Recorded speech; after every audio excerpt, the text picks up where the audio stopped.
Okay, this one is our narrow stance goblet squat with the heels elevated. So your feet are pretty close together.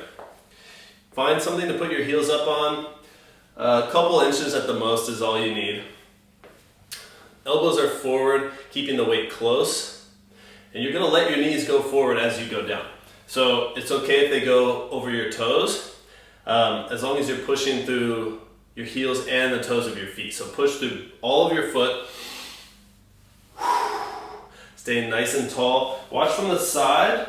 I'm gonna focus on rotating my pelvis forward like this.